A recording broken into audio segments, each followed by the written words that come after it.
Good morning, everybody. Oh, look, Mbulelo's disappeared. All right. Good morning, everybody. How are we?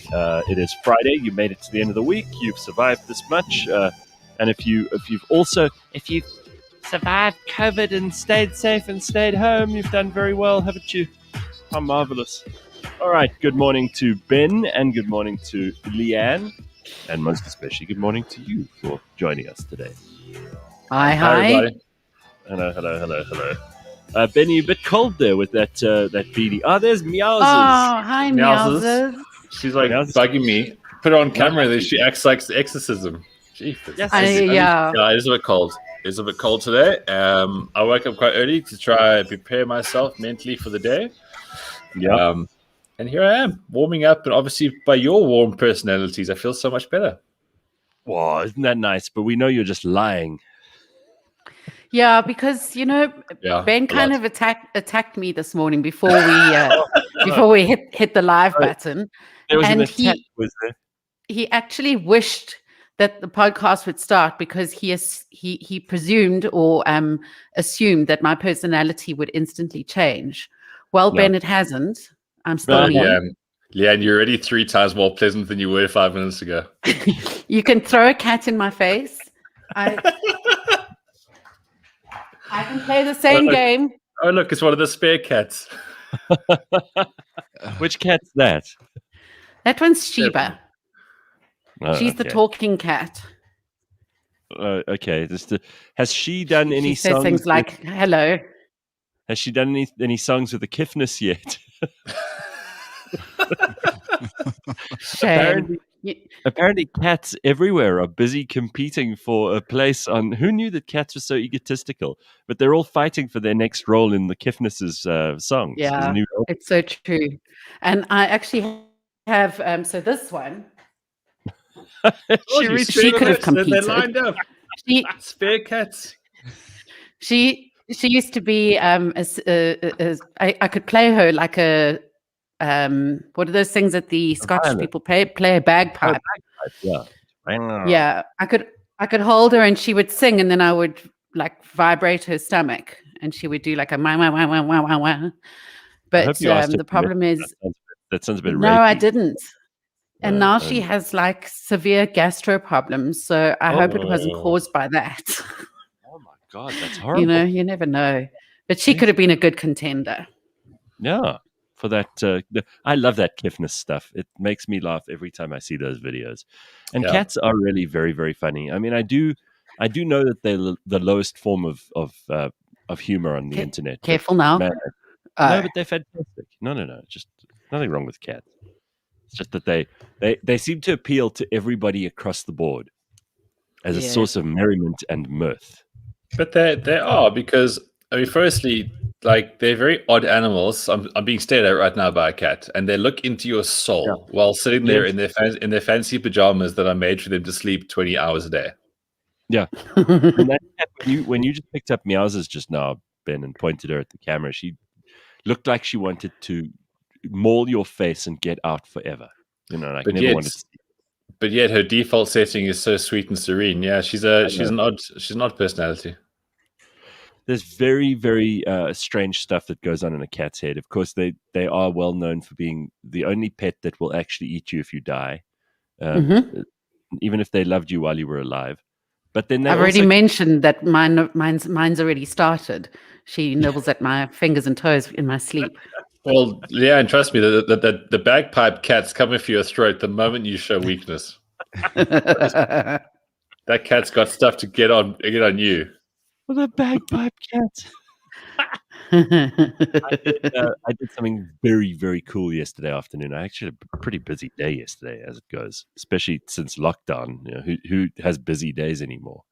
I was in a helicopter from like 3 in the afternoon for like a 2-hour odd period. Flew over Johannesburg, watched the sunset over the CBD, went out to the Hartbeespoort Dam, landed somewhere and had a quick coffee. It was absolutely amazing. Hartbeespoort. And a mate of mine has done his helicopter license in the last couple of months. Oh, and that's the one you went with? Yeah. No. He's one of those people who's so responsible Plus, he just become a dad as well, so he has every reason to do absolutely everything by the book.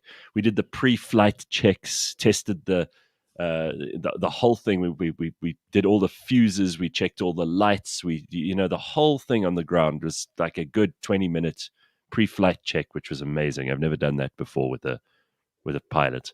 And then we took the helicopter out, which was so much fun. Was it just the two of you? Yeah, it's a little Robinson 44, so it's got space for the Robinson 44. Oh yes, yeah. It's got space for four, but it's not. If you have 4 people, especially if they're enormously fat, then you can't even get off the ground. Well, it's 44 because you can have 44 thin people or 4 fat people. Yeah, that's exactly right. So anyway, if Damon and I were sat in the back. Yeah, if you and Damon were sitting next to each other, you wouldn't take off for a different reason because there would be a threat of death. We'd be too busy fighting to go through the manual. But you don't really speak to him much when he's not on the show. I mean, you haven't even been on the show together for like. No one does, Gareth. Who would want to speak to Damon outside of the show? Let's be honest. I mean, this is not a dig at him because I'm sure he'll admit this. But who would want to talk to Damon? No, he's a misery. I mean, he's not fun to hang around with for no good reason. And usually, when you do hang around with him, he's still having the same arguments that he had like 5 years ago with you. So that's not pleasant. About how shit radio is, about exactly. how shit people who are on radio are. Yeah. Yeah. It's weird. If you had to do one of those Freaky Fridays where Jane becomes Damon, the personalities would be exactly the same. Just the vessel, the meat would change. Did you? I don't know if you saw, but we've got a TikTok, and I'm not sure if you guys are on there ever. No, I'm very anti-China, Gareth. Sorry, I'm not doing TikTok. I know. China must pay, Ben. They must pay. Yes, and I'm not dancing on their stupid virtual platform, so no thanks. No. But, you don't have to dance, Ben. That's what they want you to. That's what they want you to do, Leigh-Ann. That's what they want you to do. Dance, monkey, dance. That's what they want you to do. They want you to do. Yes. So tell us about our TikTok. Anyway, so we've got a Cliff Central TikTok. I don't have the app on my phone either. I'm with Ben on the China Must Pay front. But I know that the guys put up a video, which they sent me on WhatsApp, of Jane getting super excited about getting her new coffee mug from Spike as a present, and it's a picture of her on her coffee mug. So obviously, she got and we played it on the show on I think Wednesday, and she really did. It's the first time you can see, because also Spike is not the most emotional person in the world. Certainly not Scottish. He's Scottish. Yeah, he's Scottish. He's Scottish, so yeah, that's so cold in Scotland most of the year that you don't have a chance to be emotional. But he obviously felt like doing a nice thing, and it was very sweet because, with Jane, all you have to do is make it about her, and she thinks you're fantastic. So that's exactly what happened. Yeah, no, she was through the roof. It was quite a thing to behold. So 2 quick things, and I don't want to necessarily every time Ben is on with Mbulelo just talk sport, but 2 quick things that I wanted to get to this morning. First of all, we never talk sport. You know this. Never ever talk sport. I know. The Euro final, and we've got Wimbledon, and we've got the Olympics 2 weeks away. So everything's all happening at once, and there'll be lots of stuff to watch again for the first time in ages. So I thought that there might be some commentary from you two on that, because even though I'm not the world's biggest sports fan, like Wimbledon is fun to watch, and it's almost part of the winter routine. Like you have it on in the background, make sure that you're all dressed in warm clothes. You have cups of coffee or tea. That's kind of what Wimbledon is to us, even though Gareth, I'm falling asleep here. I'm sorry, but if you want to talk sport, I'm just going to hijack it for UFC 264. I couldn't care about Wimbledon. Oh, okay. I just couldn't give a toss about these Euros. The best that's come out of these Euros is a Madeleine McCann meme, in my personal opinion. But Mbulelo, you go ahead. Wait, the Madeleine McCann meme. Let's just tell everybody what it is, because our audience are as sick in the head as we are. So you know when England, you can tell that story on. Whenever England go to a tournament and they have like 3 consecutive minutes of good football, all their fans say it's coming home. It's coming home. Even have Crapping on a- songs. They have songs, they get tattoos. So there was a meme saying, "What would you want to come home, football or Madeleine McCann?" And Oh my God, you and, guys. unfortunately, like 86%. I know football got 86%. It's like Madeleine, like the kid can't catch a break. How weird that she is still on our minds. We were talking about it just last night at Pizza Night. Really? So weird. Yeah. We were saying how It's good marketing, you know, Leigh-Ann. It's been a well-marketed story. Simple as that. We were saying that even though they were in the same resort, we would never have, my parents or if I had kids, wouldn't have left them alone somewhere. I mean, yeah. But that was the extent of it, really. Those parents did. Yeah, they did. They really did. Oh God, that story has anyone actually physically given them the Bad Parents Award? Because I feel there's been so many jokes and there's nothing else you can tell the story, but a physical award would be pretty funny. Although I think they've suffered enough. Harsh. I know, but this is the Gareth Cliff show. This isn't the morality index half hour. We wouldn't laugh very long if it was. Derek says, "Morning, guys. I listen to Damon's podcast every day, and does he do an everyday podcast now? It's actually really good. It's really good. Yeah, he's on every day. Yeah, it's like short though, like half an hour. I love how Gareth doesn't even know. No, of course I don't know. I've never listened to his show. Yeah, it's good. It's actually really good. I like Damon. I find him very funny. But I've never listened to his show, so maybe I'll make an effort. I'm not going to promise anything, but let me see. I get on with Damon like a house on fire. Actually, he's not on this platform. I don't know what it's called. What is this show called? Is it still called the same thing? Keeping Up with the Calvari? Yeah, it is. He asked for permission if he could use that name because he kind of started the show with us, and then that horrible wife of his, Jesus Christ, she's awful. She immediately started, before we'd even said, yes, of course you can, because that's obviously what we would have done. She was already getting all antsy, like, they're not going to give you the name. She's just made of spitefulness, that woman. Just awful. Gareth, it's incredible how good your impersonations are. I never say this enough. Oh, my God. All right, so here are a couple of things from the comments this morning. We got lots of people busy at it here. Someone says, yes, I'm so glad Ben brought up UFC, Audrey. It's going to be lit again. It's so lit because Dricka Super C's fighting. SA's biggest talent. There he is. He'll be fighting. And then he's your guy. He's our guy. He's everyone's guy to watch. But he'll be fighting first, unfortunately, which means midnight on Saturdays when you can watch him. And then like the sort of the main fights, like going towards Dustin Poirier versus Conor McGregor, that'll be after 4 a.m. Right. So this weekend is about being at home and watching every single one of these fights. It's such a big deal. But it's a big deal because it's in Vegas to a sellout crowd as well. So it'll feel like the good old days back when we actually had lives. Yeah. And you can join us today at 12:30. We got Gareth Soldier Boy McClellan, and we're going to look forward to that fight on Cliff Central Sport. And he's absolutely amazing. So join us live on YouTube. Yeah, that'll be good fun. He's always a good he's a good time. Super intense guy, like most fighters actually. Yeah. Well, you have to be in Mbulelo. Jeez, if you're not intense, someone will derib you, and then that's the end of your career. So you've got to be constantly honest. In the face. Leigh-Ann's not laughing at that out loud because that is actually how people used to speak in the South when she was at school. No, but also he used to train me when I was doing Gareth did. Yes. Oh, okay. Yeah, so that's why I'm laughing. I'm remembering pushing tires around and doing box jumps, and when I fell off a tire, broke my hand and wet myself at the same time. What a day. What a day. Gareth, I would like to... Sorry, Leigh-Ann. Karen. Go on. No, it's cool. No, sorry. I thought that wetting yourself was pretty much the pinnacle of the story. That's where I should have stopped. So please go on. That's pretty much should have stopped. Gareth, I do want to add one more sport thing before we move on, because I am becoming a gambling degenerate right now because life is so boring. But you know, this whole British and Irish Lions tour right now. These guys are here in a bubble. They're very motivated. And they'll eventually maybe play the Springboks or whatever. But in between that, they've got to play these half-baked sort of put together provincial teams. So if you want to make easy money, just go on there. Not saying easy money, but just bet on the margins, because these guys are comfortably 40 points better than any of these teams that get put together.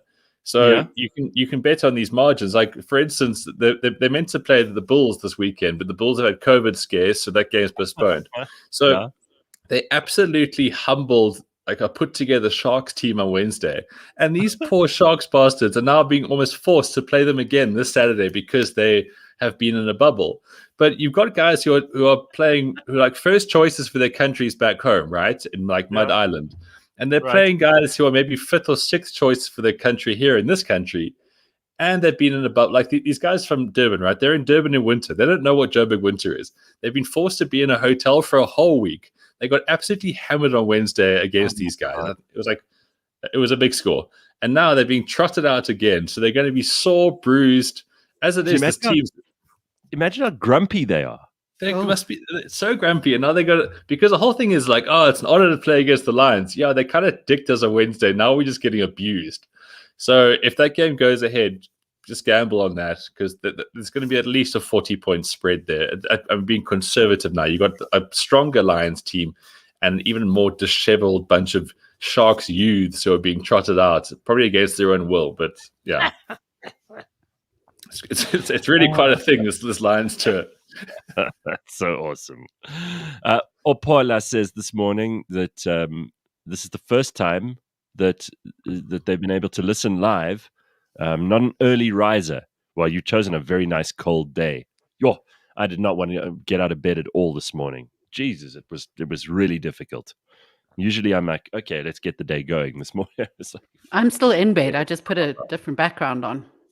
Oh, yeah, that's so funny. I saw some woman on the TV last night with this whole Jacob Zuma thing, and they were interviewing her. She's an academic at like Wits or something, and she'd put on this fake background because obviously she's embarrassed about the way her house looks, and she'd put this fake background on of like a garden, but in summer. So I mean, if you're gonna do the garden, at least make it winter, so that people can tell that it's contemporaneous as opposed to like 6 months ago. Looked like it'd be like me having the San Francisco Bridge behind me. Yeah, exactly. We can do that though. I think with this. With this thing, you can actually, if you have a green screen, you can make it anything you want in the background. Yeah, I'm very tempted to get a green screen, just because. Why not? I'm going to have a wall of penises behind me with signs saying "private sale." What kind of background would you have, Ben, if you had a green screen? Something like really annoying, like a lava lamp or some shit like that. Because. There's a couple of meetings that are on and people are using green screens, and like I look at them and I get so distracted. I think like, this helps nobody. This meeting was already going to be boring, and now I'm going to look at whatever the fuck this Space Odyssey 2000 background is or whatever. Well, you should have like people fighting in the background, like you're in a bar and it's like a big fight going on in the background, smashing chairs over each other's heads and. Or like a lion hunt. Imagine people are just a brutal lion hunt happening in the background while you're presenting the quarterly monthly report, and then just a lion just absolutely mauling a wildebeest and just a pack of them. Yeah, like absolutely like horrendous things like the LA riots back in the day. Like really throw it out there, because most meetings are boring. Let's be honest. Anything after Thursday, and everyone's checked out mentally anyway. And you have you have like the reenactment of Pompeii or something. Tiananmen Square, live footage of Tiananmen Square. People running from like volcanoes. or what is it the monks were doing, setting themselves on fire? Hey, that was one of the things. We're such lovely, sensitive people, aren't we? Yeah, sorry guys, I've got 9/11 on today. I can't change it. Sorry.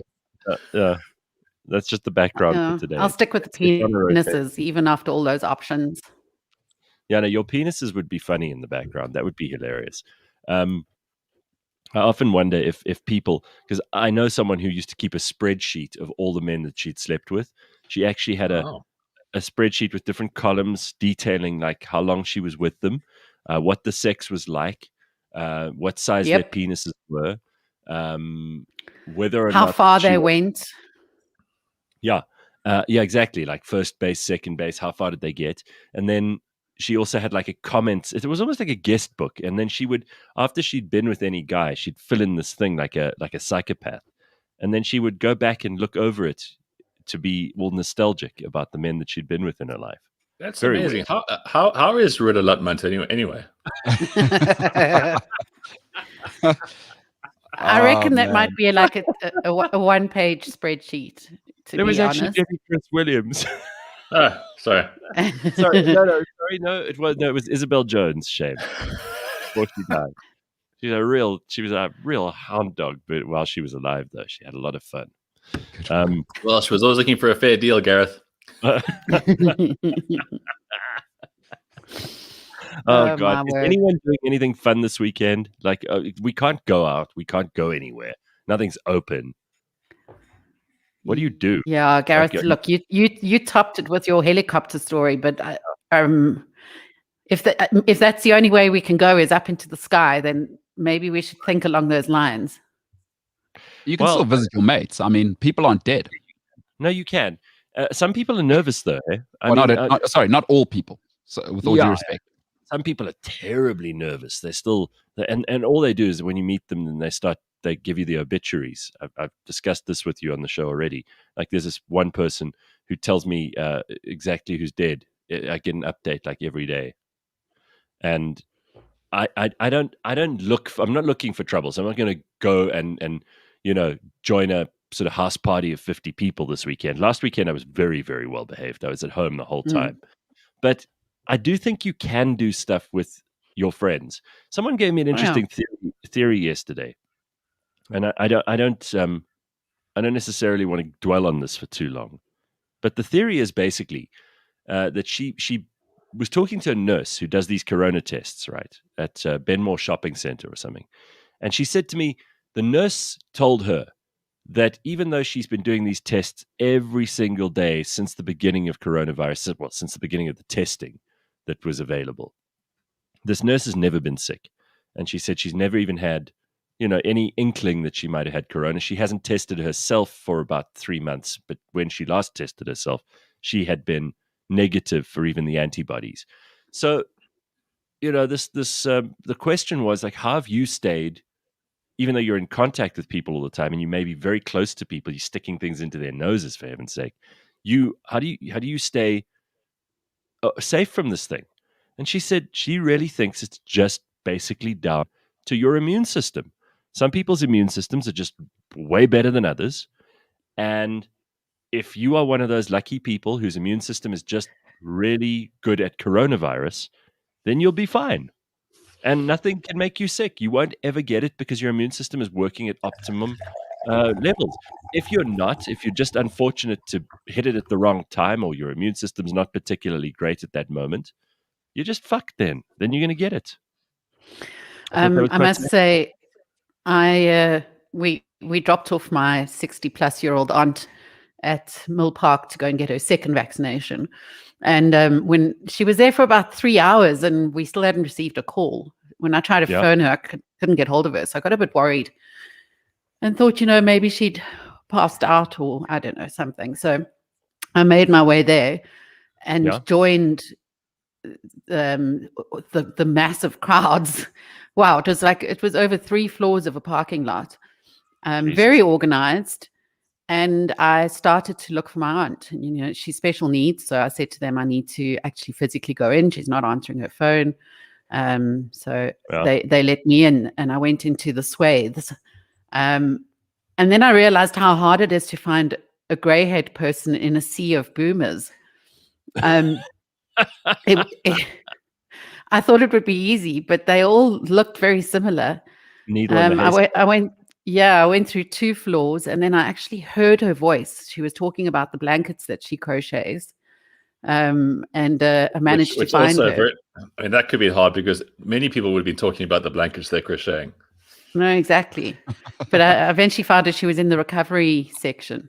And there was quite a lot of camaraderie. The sisters were coming in and going, okay, guys, you've got 2 minutes left on your recovery. Everyone feeling okay? And everyone was like, woo! They came out. These old people were taking selfies of themselves. They've got these little frames that you can stand behind and say, "I've got the shot." And they were actually just happy and celebrating, And then I thought it's amazing. It's amazing. Yeah, it's like Woodstock for these old fuckers. Really, this whole vaccine thing. I mean, when it gets to our age group, we're gonna be sitting in those queues. We're gonna be grumpy, and we're just gonna walk out like nothing happened. But they were actually quite excited about it. They took the time to, celebrate. I thought it was quite cool. Well, they're just happy to not be in jail like Jacob Zuma, I suppose. Yeah, look, I was speaking. I mentioned last night. I got into such trouble last night. Oh my Lord! What happened? My family almost disowned me. Why? And when I said what I said, my brother said, "You'd better tell Gareth tomorrow morning what you've just said, because if you don't, I'm going to phone him and tell him." Yeah. What was it? I said, "God, you guys are going to roast me."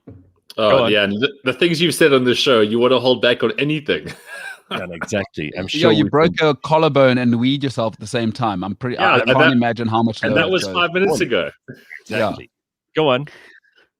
We were talking about Zuma, his first night in jail, the fact that he was now in isolation in hospital, a prison hospital. And I said, just for one fleeting moment, I did feel a little bit of empathy. Yeah. Why? I just did. I thought for any person who's not, used to the thug life in prison. Well, but that's the thing about the thug life is that you choose it, right? So if you benefit from it, you got to get the downside of it. Why does everyone feel this way? That like empathy is like this amazing thing? It's not. It's a missed opportunity, to be honest. That piece of shit deserves everything he gets it. I don't feel too bad, because I just for a fleeting moment thought like, shame, where will he put his wash bag when is there a place for his wash bag and next to his bed? Where is he going to put his prison wallet if justice actually does get served? That's all I care about.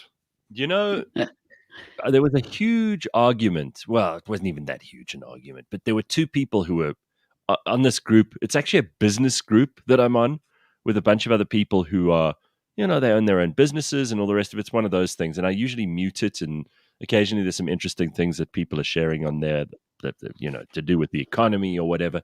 But there are two people on there who got into an argument about exactly this thing yesterday. Oh, yeah? It's a fine line. I'm kind of with Ben on a lot of this, that people have started to overemphasize the value of compassion and empathy to the point where nothing actually means anything anymore. As long as you come across as a caring person, people appreciate that about you above all, right? And those people are usually really nice people, but there are a few of them who just actually can't be anything else. They're not interesting enough to have anything but empathy, which is a free resource. I mean, you can claim as much empathy as you like, and you can keep reflecting it onto other people. And you can even be pretending and people wouldn't know. So Gareth, like the problem with empathy and all these other wonderful virtuous things is that when in the hands of someone like Jacob Zuma, it gets taken advantage of. So Correct. it's so nice to be able to say, but let's forget. No, because of forgive and forgetting, this fuckhead and others of his ilk have done what they've done, because they're like, these stupid people, they'll just forget about it or they won't say anything. If we were more honest, and okay, maybe some people are just generally nice or they don't have ill feelings. But this guy does. I mean, you've got to be an absolute moron if you don't understand what this guy stands for and what he's achieved in his tyranny. It's like it boggles the mind how people just have to be so caught up in this fucking PC bullshit. What do you think the biggest problem in South Africa is? If you had to boil it all down to like the ingredients, like if a soup burns out and all you're left with is the sludge at the bottom. South Africa's problem at the bottom of all of that is that we've often mistaken being empathetic for giving someone a free pass at being irresponsible and having no accountability. And that is the reason that we're not a serious country, is because no one actually gets what they deserve in terms of bad decisions or good decisions. It's all just a very confusing, mixed up thing. And as a result, we don't actually hold people accountable. So I understand. I think there's a difference between feeling empathy and not punishing someone. So if I can highlight this as my example and just continue it, he's definitely in the right place, and I'm 100% sure he is where he should be, and he's the main ingredient to that soup that you're talking about. Yeah. But for one second, I did think about what he was going through, and what I might be going through that night. You see, I wasn't going to give you shit about that, because I actually do think that deep down you are actually an empath, and it's not coming from an you are. Like, you're caring personally, and of course you are. But I'm sort of with Ben on the practical front, because I think that what we often do, because empathy is for free and it doesn't really, all it costs is your time, and we've got so much time thanks to coronavirus that everyone is suddenly an empath, and especially when they're doing it on social media, I don't believe them at all. Exactly. But there are people who are genuinely good people who care about others and are interested in the welfare of others.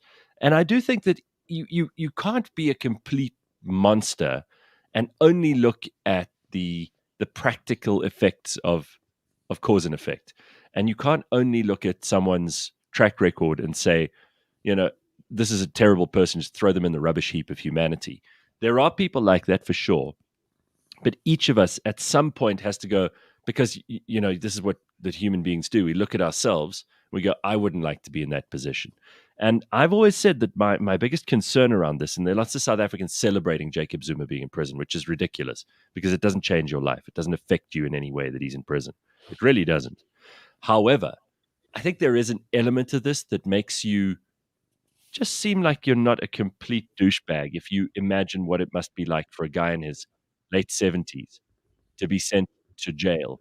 I mean, if your grandfather was sent to jail, you wouldn't be thrilled about that. And to celebrate just seems it seems tasteless as to be a complete empath and have no idea of what consequences are. Yeah, but Gareth, to say that about the comparison with your grandfather wasn't a stealing, conniving motherfucker. So I don't think you have to be empathetic or compare, because he made choices which have given him his fate. So to say, I wouldn't like to be in that position, well, I also didn't do what he did. So, and before I go, I'd like to finish on just one thing. It's like, you say he's in the right place. I don't think he is. I think he's done an absolute Luis Suarez here. He didn't give any information on these trials, so he realized contempt of court was like the nice way out. Just like Luis Suarez knew that Ghana were going to score the goal in 2010, and he handballed it because he knew that getting a red card rather than losing the game was better. So Suarez can do whatever he wants. I hear you. All right, Ben. You know what? I'd rather be empathetic to Denmark, who just lost to England. There. That's horrible. Has some empathy, Denmark. Got it. Yeah. There we are. See you. All right, guys. Have a wonderful weekend. Lovely seeing your faces as always. Happy Friday. There's Ben Kopinski, everybody. Toodaloo. And yeah. Listen, I mean, Leigh-Ann, I don't think that that's horrible. Why did you think I would be mean to you about that? I think that that's your personality. You're a good person. You actually do care. I don't know. I just had this feeling that you might say, Leigh-Ann, you're being absolutely ridiculous. He deserves worse. But what you've been saying is refreshing. So you've surprised me.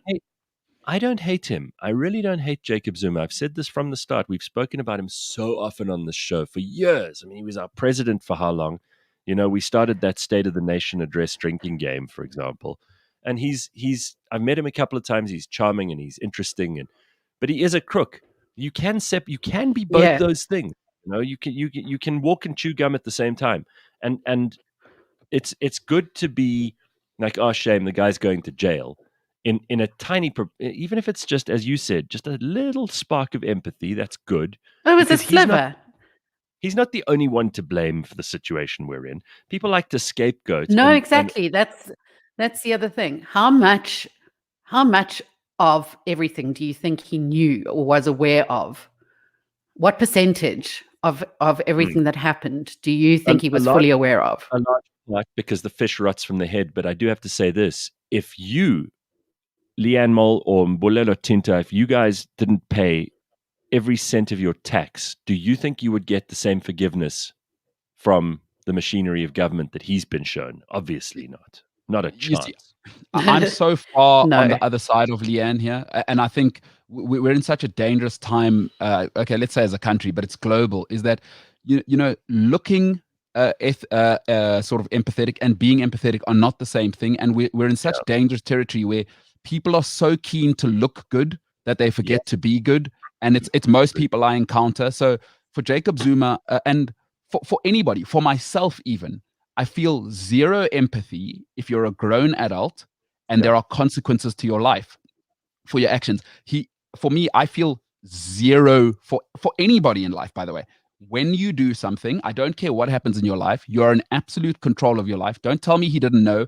I do not care about that. Is that he benefited, whether he knew or not. He hired the people, he surrounded himself with the people, he associated with the people. If I associate with drug addicts, it's my fault. I don't go and say, yes, I'm not entirely responsible. The drug dealer bought me the drugs and my friend was a bad friend. No. It's on you. But we live in this society. Yeah. And empathy is not a word, it is an act. So we must stop saying we're empathetic. The most empathetic thing you can do is be a grown-up in life. And and again, we have to say this again. The reason you should not feel a thing for him is my actions. If I proverbially cheat on my wife, just affect 6 or 7 of us or 15 of us in both of our families. He has changed the shape of tens of millions of people's lives forever. Mbulelo, you've been very consistent about this. I'm going to credit you with that. But there are all these really funny memes and jokes going around about him now.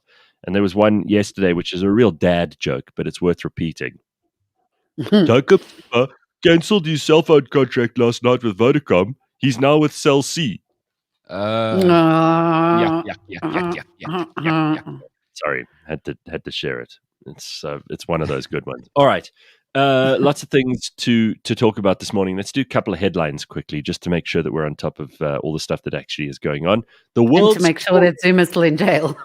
Correct. The world's tallest sand castle was built in Denmark. This is extremely important. Stop whatever you're doing and take a look at a picture of the world's tallest sand castle. Do you want to see what it looks like? Absolutely. Yeah. So here we actually have a picture of that for you, so that you don't even have to leave your computer this morning. And if you want to see it, we'll obviously put the link up on cliffcentral.com. Look at that thing. It's pretty cool. And it's damned amazing. It's done with extraordinary detail. These people are so talented. Have you seen those guys on the beach in Durban who do this? Yeah. So this isn't like a pyramid shape. How did they craft the little bits right at the top without standing on the rest of it? Did they use scaffolding? They must have built scaffolding of some kind, because that's amazing. This is a proper operation. This is not something. And couldn't it, considering this is the tallest sandcastle in the world, could they not have had a better photo up than having a gran walk past with her saggy bum in the picture? There is a gran walking right past the sandcastle at that exact moment. So yes, not the best picture of it, but there it is. The world's tallest sandcastle built in Denmark. Very important. Donald Trump is suing Facebook, Google, and Twitter. And it could actually end up being a very big deal. I'll tell you why, because it's a class action lawsuit, which you can join in. I mean, you can say, Twitter, Facebook, Instagram banned me, or they prevented my free speech in some way, or they're not sharing me as much as they did a year ago with my friends, that kind of thing. And there's a high likelihood that they'd actually win that class action lawsuit, and you could get some of that Zuckerberg lucre. So if you're interested, sign up and join Donald Trump's class action lawsuit. Why is he doing this? Because he hates big tech. Many of us do. And Donald Trump is the id of the world. He's that part of us that just says whatever's on our mind, that does whatever we feel like, and that responds to aggression with more aggression. He's the id of the world. So there are so many people who hate social media or who are angry about social media. They're going to rally behind him, and he knows how to get people worked up. He's a genius with that. Absolute genius. So when other people are taking the spare time that he has and the money that he has, and I don't know, I might not agree with all the things, but perhaps climbing a mountain or becoming a yogi or doing some life fulfilling thing, his is to sue social media platforms. That's his crocheting and crossword puzzles. Excuse me, I don't think he's an underachiever, no matter how much you might hate him. He did make a couple of $1 billion. He did marry 3 times, 4 times. He's got all the kids he could ever need. He's got the office of the President of the United States on his CV. What else do you want? You want him to climb a mountain as well? I won't even climb. I'll tell you what. I'll build it, then I'll climb it. He'll just park his helicopter on top. No, he's just fucking around. He's having fun. So Ben was talking about betting earlier. When is Melania leaving him for? Because Bezos, that space is opened up for her to up her profile. You think that's on the cards? She'll never leave him. Apparently she's been living with her family and not him. Why wouldn't she leave him? No, sunken cost. I mean, like she's her whole reputation, her whole position in history is tied to this man now. Remember, she's not going to get any better than him because he was also former president of the. She was first lady. That's, you could do 100 really cool things in your life, but if you marry the most important person in the world, even if it's only for a 4-year period, that's what people put on your CV. One might argue Bezos is an upgrade. She's not going to. Bezos is an upgrade. He's already got a girlfriend. Oh, does he? Good for her. Good for her. Didn't he? Yeah, he started seeing someone almost immediately. In fact, he could even have been cheating with her. Allegedly. Whoa.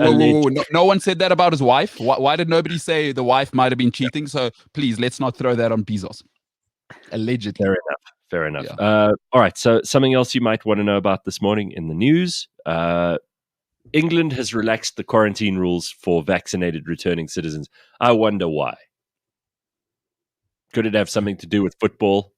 Well, listen. Hey, no. But real thing. So England weren't going to relax it, or there were rumors coming from Number 10 that they weren't going to relax it for the final. And UEFA came out and said, we are now booking a backup plan if England doesn't. Shock of all shocks. Wembley will be chock-a-block around about 80,000 on Sunday. So of course it will. By the way, later on in the show, we'll speak to Stefano Vigoriti, who's of course a big Italy supporter, and he's got some things to say about England. That's going to be fun. So I'm looking forward to that. And really, the other headlines are all around Jacob Zuma, and you've pretty much probably been saturated on that front. Do you want more? I mean, there's more. No, not really. Yeah. Apparently, British American Tobacco is calling for a minimum price for a packet of cigarettes. Obviously, they've been hit pretty hard during lockdown when there was a ban. Cigarettes it's a huge business. Mm-hmm. These guys reckon that if there is a minimum price of 28 Rand for a pack of cigarettes, they reckon it'll fight the illicit tobacco trade. And 28 Rand for cigarettes is nothing. Yeah. Apparently, there are packs of 20 that are retailing for less than 21 Rand 60 for a pack. I mean, what is a pack of cigarettes? What do you when you used to buy them, or do you still buy them? What do they cost? I still buy them. 48 to 50 Rand, 52 Rand, depends where you go. Yeah. Right, that's a lot. Jesus, that's more than a couple of drinks. Huh? Yeah, absolutely. How many packs do you smoke a day, yeah? 1. So $50 a day, eh? That's true, yeah. My sister-in-law had to come and borrow a bottle of gin from me last Saturday. Because she had some people coming around, and she didn't have any gin, and I always keep a stock of all kinds of shit, everything from pens to light bulbs to I've got stock of stuff. It's just I'm obsessed with running out of things, especially if I entertain people. So she had to come and take a bottle of gin off of me. Yeah, I'll replace it when the lockdown's over. I said, no, don't worry. That's my favorite. Aren't I nice? No, you know those people. Fantastic brother-in-law that I'm just handing out liquor. I think that's great. Oh, it's a good cover story. Maybe she gets the Tabo shakes if she doesn't have her gin. You know what I mean? Like she gets the Tabo Mbeki shakes if he doesn't get his Shivas 21 by 8 o'clock in the morning. But the shakes. I mean, with gin, what do they call it? Housewives, something or another. I forgot, because we did this podcast on gin a while ago, and it's true that like a lot of women drink gin from early in the day because their husbands leave for work or whatever. This is in the old days, obviously, before we all worked from home. And then you can't really smell gin on someone. Although I don't know about that. I Gin can in the smell, morning, I can't smell handle gin. that. Yeah, of course you can. It's vodka that you're supposed to not be able to smell. Oh, okay. All right. Then maybe I've mixed it up. Yeah. Oh, It's vodka. That's the alcoholic's choice. And the only time you really smell vodka is when it starts metabolizing in the body, and you can then smell the alcohol. Yeah. But the actual smell of gin isn't very detectable. I mean, vodka. The vodka, yeah. So John Bad Dog says, I pay 10 Rand for smokes, Leigh-Ann. You don't understand Africa. Sure, okay. Well, It depends. It depends on what cigarettes. I mean, the ones that I had during Prohibition were. I wouldn't have paid 5 Rand for them. I had like grape flavor shit going on. But they were disgusting, right? They had a terrible, like, this for a secondhand smoker who had to be around people smoking those cigarettes. They smelt horrendous. No, actually, I felt quite ill on them. I must be honest. So I must say, I do have the prime cigarette when I do smoke them. Which kind? These. You got in front of you there? Oh, there we are. Camels. That's nice. That's very cool. So a lot of people here talking about the smokes. 2/3 of cigarettes sold in South Africa are illicit, according to DK this morning. Mm-hmm. That's a huge business. Alcohol prices are going through the roof again, says McGill. Absolutely. Yeah. I got a little message from, funnily enough, my cigarette supplier, who I didn't know was also stocking alcohol. And the prices are, there's no ways I would buy a bottle of wine for what these are going for. How much? Give us an idea. Well, a bottle of De Toy's Kloof, for instance, which is usually a 40 Rand bottle of wine. Those are going for 320. Sure. Hey, it's business. There's no ways. It's business, man. If I do decide to have people here on Saturday afternoon, I should charge. Yeah, of course. There should be a fee at the door, at least. At the very least. Or only invite your rich friends. You know, that way, you know that they'll probably bring something, because who could afford that? Talk like that, Mbulelo. You know, I've met the poor ones. They're very nice people. I'm yet to listen. I live in the northern suburbs. I'm yet to meet what you're talking about. Someone sent me a message on Instagram yesterday with some feedback. They're like, hey, I've listened to the show for about 4 years and I absolutely love the show. It's really good. But Mbulelo must only be on once a week. He's so superior and he's got such a superiority complex. We can't possibly have 5 days of him, please. That's what people are saying. That's true. That's true. I can't deny it. That's fine. Corona's Boring says that gin is a great antidepressant. I don't know about that. I've never temporarily, a lot of alcohol is. Yeah. But it's the alcohol after. Yeah. It's the after effects that are the absolute opposite of antidepressants. All right, it's time for a little game. You ready to play a game this morning? Ooh, yes. Ooh. All right. So I need a pen and paper. Yeah, I think we might have played this game a couple of years ago, but if you've forgotten, then this might tell you something about yourself. All right, so we're going to ask you 3 questions. You have to provide 3 deep reasons why you've chosen those questions, those answers, right? Doesn't have to be a hugely profound thing, but you have to put some thought into it. So after you've answered all the questions, we're going to give you the answers and tell you what they mean. Okay, so Leigh-Ann, first thing, I can't believe this is a deep question, but what is your favorite color? And then tell us why. Must I tell you now? Yeah, we'll just do yours for now. Go on. Okay. Green, because it represents life. Yes. Represents life. Don't you want to tell us a little bit more about green?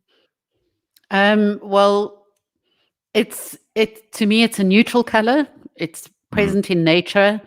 Goes with everything if you're looking at an interior decoration scenario, but also brings a feeling of peace, and freshness.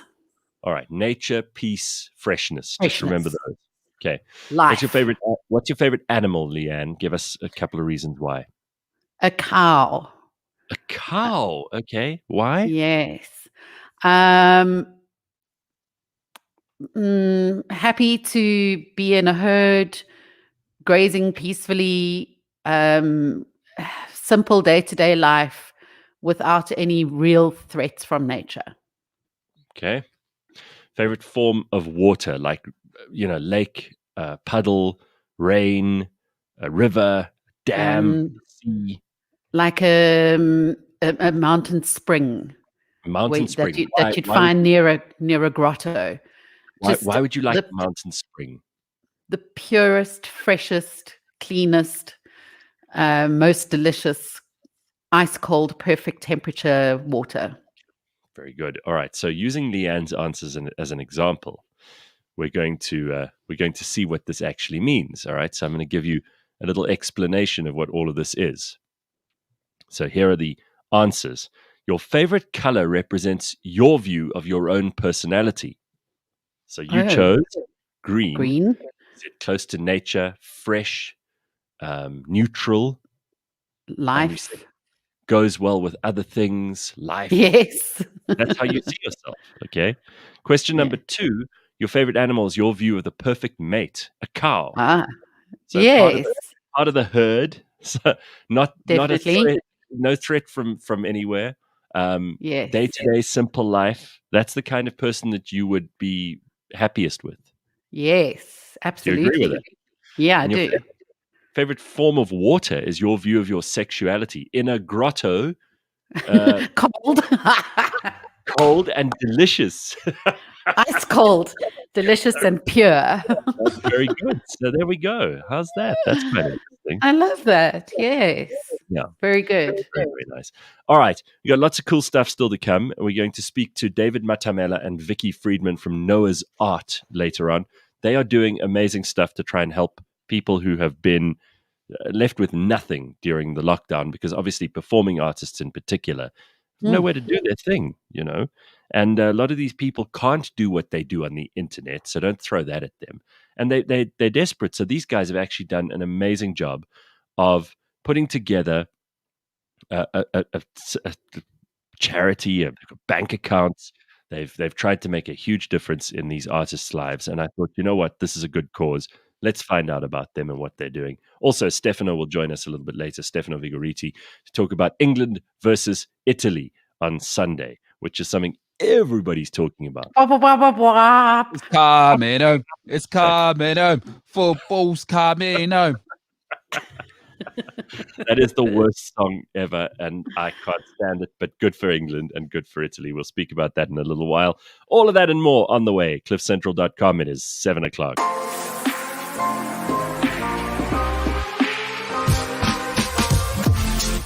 This week on Auto Central. So I think there's 3 classic models in the history of South Africa. These 3 cars, at least in my lifetime, have been synonymous with South Africa. The first one being the Toyota Quantum, everyone's favorite taxi vehicle. You can't admit that, or you can't not admit that they're just a staple of South African roads currently and years gone by. The second is the BMW E30, which I think is actually on this list. It's a classic, lots of fun memories of that. And then lastly is the City Golf. Catch Auto Central, SA's #1 motoring podcast, every Monday at 9 a.m.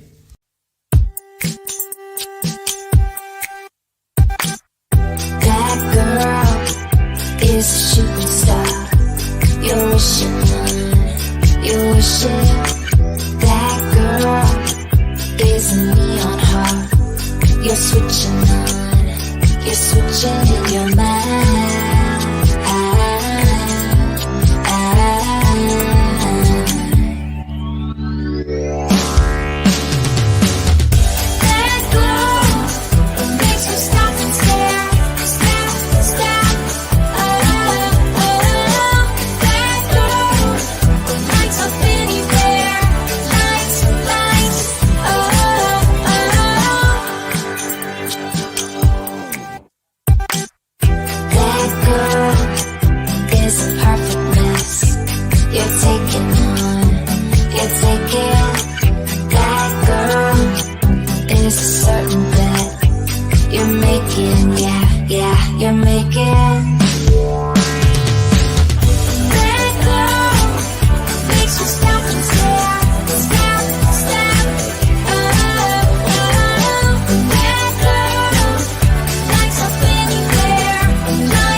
Do you suffer from collectivism, collectivity, collectionitis?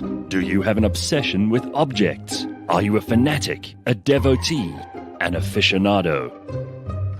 Cliff Central dispenses a weekly dose of collectomania. Join me as I talk to compulsive collectors. Fascinating, intriguing, possibly a little weird.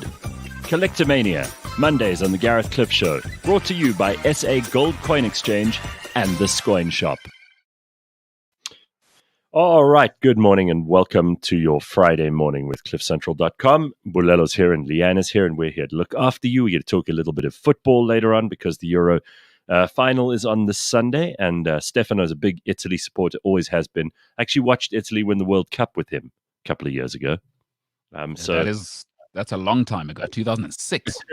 It's a long time ago, but that was amazing. And I was at the Italian club, so you can imagine how much fun that was. Oh. We're also Marco and Jean-Luc and the boys there.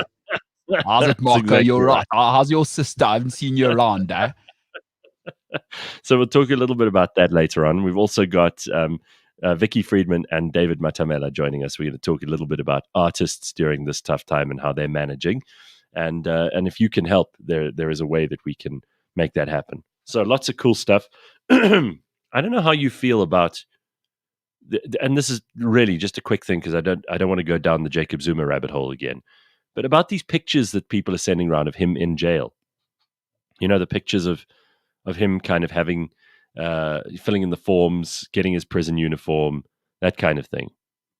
I think even, and this is not an empathy thing like we were discussing earlier, I think even he is entitled to not have to be photographed while he's in a government building, a public prison. This is not right.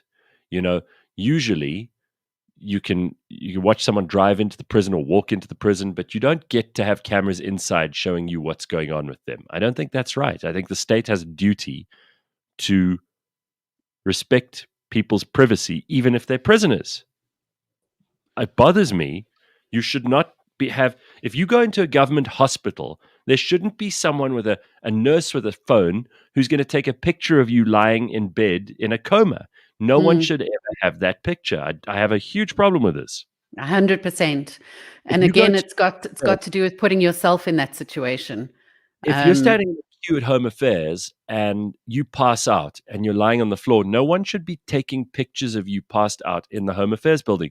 If you're in a government building, a prison, a hospital, police station, you should not be allowed to be photographed without your permission. In fact, you shouldn't be allowed to be photographed without your permission in any place. In the interest of integrity to myself, I have to stick to this position, is that it's not one rule for all in this case for me. You and I, the normal citizenry, it shouldn't happen. But when you've made your money off the public, it's like people who live their lives as a perfect couple on Instagram. I hate to bring up a lady it's happening for now. You're not allowed to benefit from the public, and then not when things are ugly. Please give us our privacy. I'm sorry, but it's not one rule for all. So for you and me as the normal citizenry, yes. For Jacob Zuma, I'm afraid not. He should suffer the indignity. Sure. Mbulelo, then it has to be one rule for all. And if that rule is going to be created, then we must stick to it. And the rule is you cannot take a picture of someone without their permission, no matter what's happening to them. That's got to be the rule. If you're going to make a rule, that's got to be it, right? What's the rule going to be? That you can take pictures of people without their permission? Obviously not. And then if that is the rule and it gets broken sometimes, there must be consequences. So whichever prison official took the pictures of Jacob Zuma in the prison, they should also have consequences, just like he is having consequences for being in contempt of court. Sorry, I'm not going to budge on this one. This is massively important. And we're used to having everything. People share everything. But they share that.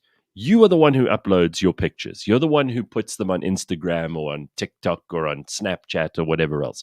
So you are responsible for whatever happens after that. But if someone else loads pictures of you without your permission, that is not allowed. Sorry. Look, Pandora's box is open, and I think that's going. What concerns me more about this situation is not the photo thing. Okay, fine, you can have it as you wish. I stick to my position. I think Jacob Zuma, I have no empathy. What worries me more is how much energy. I wish people would invest as much energy into themselves and their own lives as they do into Jacob Zuma's fate. And that's been such a worrying thing for me to observe. Well, I'm just saying, for me, that's worrying. Most people are so unhappy with their own lives, and this is why you see so much anger and nastiness online. It's because people are miserable. It's mostly about them and about how they feel about themselves. That's true for all of us. I've done it. You've done it. Most of that's true.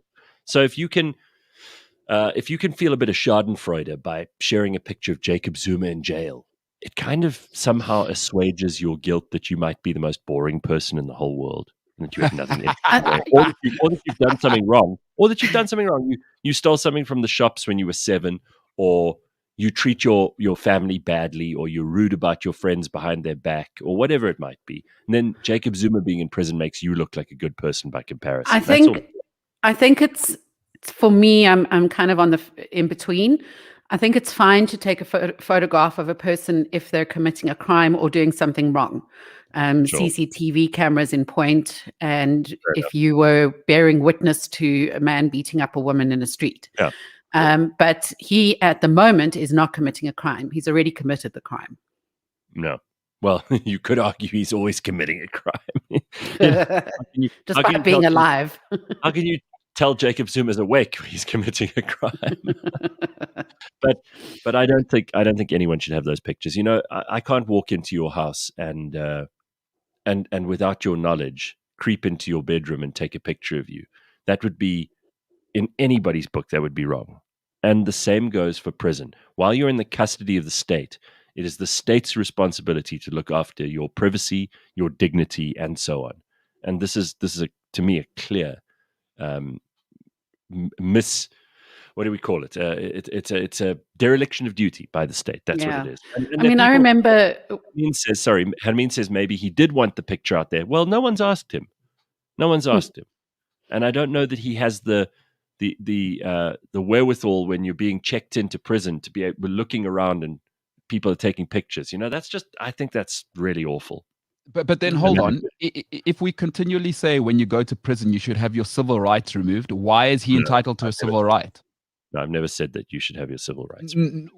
Well, so what happens to prisoners? That's essentially what we're saying, right? So, all you're doing is taking away their freedom of movement, and that is because we have, it's a part of the punishment. But your freedom of movement, we don't take away all your rights. We don't take away your right to dignity, to life, to free expression. You can still do all of that stuff in the prison. We don't take away your civil rights, but you don't forget about Jacob Zuma. Let's just take it out of there for a while. And let's just look at any other situation where people are taking pictures of you without your permission. Not on. Sorry. Not good. Not right. Not allowed. Under any circumstances. I know that sounds really hard line, but that's the way it's got to be.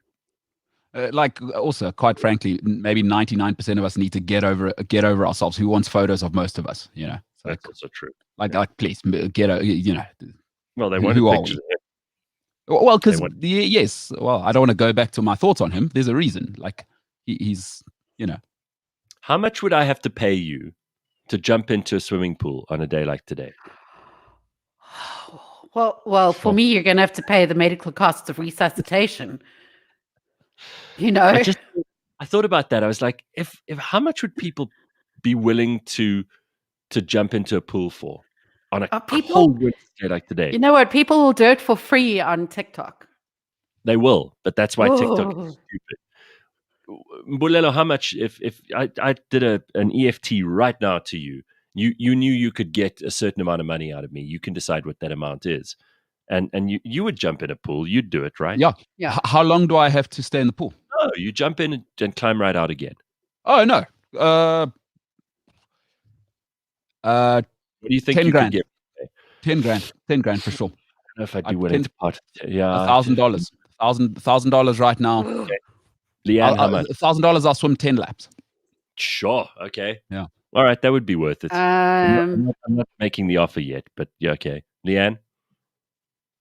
60 grand. Oh, sweet Jesus. Yeah. Quite expensive. That's quite expensive. Yeah, that's what I would need. Sweet Jesus. Eleutherius says 800,000 rand, enough to pay off my debt. I was thinking of one particular debt in particular, and that's why I came to 60. But that's, if I can imagine paying that off, then I'll jump into a pool. So, well, I don't know if you. Yeah, go ahead. So I don't know if you know that there's these ridiculous people called they call themselves the Finnish, and there they have competitions. I remember going as a youngster where they sauna, but part of a sauna, I don't know if people know, if you do it properly, you're supposed to go cold hot, but right. And this is like intense. Hey, the villagers have it, and it's like hectic. It's some of the most hilarious stuff. They dig a hole in the ice. Exactly. So, but it becomes a bit of a thing. It's like a little bit of a festival, and we're all in the cold water, and it's a whole vibe on the side of the Oaks competing in the sauna, and like I will never forget it. It's just mental. And we think we know cold here. We have no idea. No. Were you wearing clothes? Because often the Finnish do that naked. Well, yeah, no, like it's all mixed up. For us soft South Africans, I was freezing my ass off, jump in there. Obviously, I want to get in the mix, but straight back in the warmest clothes in the world. For them, they're basically see-through White Walkers. If you've seen Game of Thrones, I've heard that it's very good for you. It's like good for your circulation and everything else to have the hot and then the cold, and it kind of gets the heart beating nice and fast, and it's generally good for you. But I don't know. Yeah. There's no amount of money you could pay me right now to get into a pool. Really? Right. One of the health farms, the many health farms that I've been to, we would do hot and cold cycles, and one of them involved being in the sauna, and then when you came out, they'd stick you in the corner. It kind of felt like you were in a mental institution, and then hose you down with this extremely powerful cold hose. God. That sounds horrendous. That was the one cycle, and then the other cycle. Farm? I'll let you know now. And then another cycle were these baths where they were shaped like they had two dents in them. So you'd put your bum in the one end and your feet in the other. Yes. One side would be extremely hot and the other extremely cold, and then you'd swap your body around. This sounds like a torture camp. So yes, to get to your question, health farms you get health resorts and hydros. So the nice ones that you want to go to are probably Stellenbosch Hydro, where they don't do that sort of thing to you. But the one that I went to was, I think it's called Hoogland. My mum and I did that one. Wow. Yeah, we did 3.5 days with just a water fast. And then another 2, and while you're doing this fast, you do these rotations of hot and cold. You go on these long hikes in nature, all on no calories whatsoever. And then you have lectures and all sorts of things as well. This is a cult. And then another 2.5. It is almost. I'll tell you why. No, and then another 2.5 days you do just paw. And you carry on with these cycles. And the guy who runs it, I knew it was a guy, and I know he only wears tight pants, and he's sleeping with every woman in Stellenbosch. It's a cult. I knew it. This one isn't in Stellenbosch. It's in the Highveld. Yes. But he is a fruitarian, and he walks around or runs around. He's got this long, crazy dark hair, and his eyes look crazy because he's permanently fucking hungry. Rasputin. Yeah. Right. And the one lecture he gave us was pretty amazing, and it was about Maslow's hierarchy of needs. We were all sitting there starving, and he in this lecture hall, and he said, "I bet you all you can think about right now is how hungry you are. What if I made you come and stand up in front of this entire lecture hall and made you take your clothes off? Would you be thinking about your hunger if you were naked in front of all these people?" And we agreed that we wouldn't feel hungry anymore, worried about the hunger. And then he said, "What if I put you into a fish tank of ice cold water? Would you be worried about being naked anymore?" No, you wouldn't. You'd be worried about the cold, and so on. And how he gets his mind into this state of not worrying about the hunger anymore. Listen, it's crazy. cult. place sounds like I would hate that, but there are lots of people who love this stuff. Huh? That's a cult because people are morons. That's a cult. I know my friend just came out of a cult in the Midlands right now. Leigh-Ann, that is a cult. That guy's sleeping with every woman that works for him. That's how they all start. I'm telling you, that's a cult. No, listen, I'm not denying it. And when I went, it was about 15 years ago. And it was before I got married. My mum and I took wedding books. We were going to plan the wedding, stuff that all we were doing. I mean, I was looking at the wildebeest's excrement. And at one point I thought about eating it. Just I was so hungry. That is unbelievable. Well, listen, never mind looking at wedding books. Some people like to have these challenges, and really, I know that you two are both making fun of the idea, but there are some people who really, this is a part of their lives. They do this stuff regularly because it gives them an enormous amount of fulfillment. So be careful if you criticize it because it might be somebody's thing. What, being in a cult? Because there's challenges and there's what Leigh-Ann's talking about. You don't know it's a cult. You could book in for 2 days and you could go on a little diet and then you come out feeling much better. You're in a cult. You run and nothing's chasing you. Nobody needs to come with me. I don't have to pray to anyone. I don't have to tell any. I don't have to look for affirmation from a guy called. What's his name? Does he have a necklace? I'm as cynical and as skeptical as you are, but come on, like this is not dangerous. It's not like you go there and you can never leave. It's not the Hotel California. It's the you book in and you want to. It's a health farm. You subject yourself to this in order to get your eating habits in order or to get yourself more physically vital. Some people do it for the hot and cold treatments. Or just the mental challenge. The mental challenge is something. Challenge. There we go. Listen, I do lots of things for mental challenges. Gareth, you sound like have you ever been recruited by Scientologists? No. Your little prelude now sounds exactly. It's not about this. It's about that. And actually, it's for you. And you're so linear about these things. Like there are very sensible people who do this stuff, very successful in other respects of their lives, but they need. I know somebody who they go away into the Karoo for like a week with nothing. Nothing. I do that. Okay, I do that. Now that's like alone. Alone. Yeah. I don't have some figure on a stage telling me the process to change. Because in your life you are that figure.